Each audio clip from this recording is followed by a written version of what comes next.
Hi,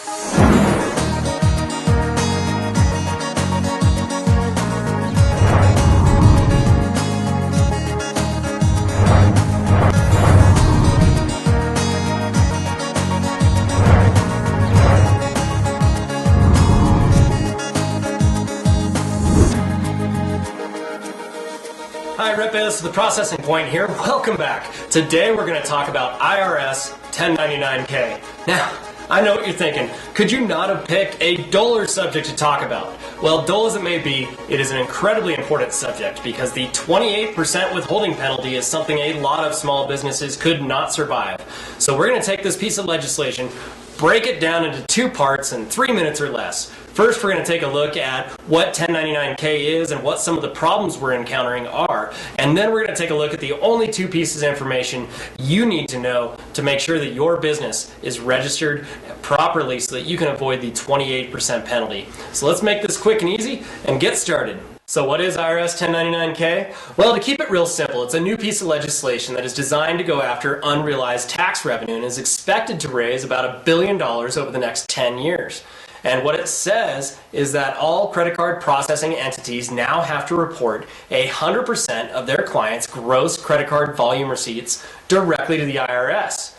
Now, the problem comes from the fact that in order to report to the IRS, what the IRS has on file as the legal name and taxpayer identification number must match exactly what the merchant service provider has on file as the legal name and taxpayer identification number. Now, if they don't match, that merchant is now held liable for 28% withholding of 100% of their credit card volume until the name match is fixed.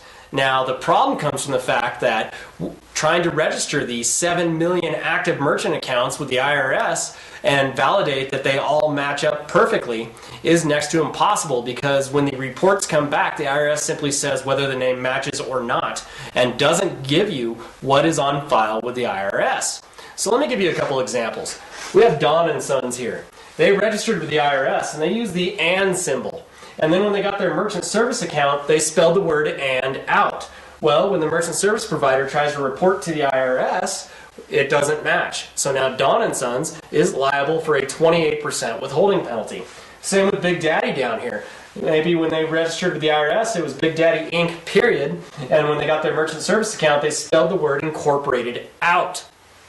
So what can you do to protect your business from a 28% withholding penalty? Let's talk. So credit card processors across the country are scrambling to make sure that they pre-validate all of their clients as a perfect match for the IRS prior to the January deadline.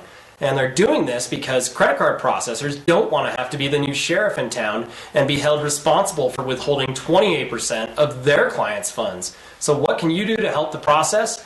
Well, the first thing you can do is make sure that you pay close attention to your credit card statements. This is how your processor is most likely going to communicate with you if there is a no-match situation.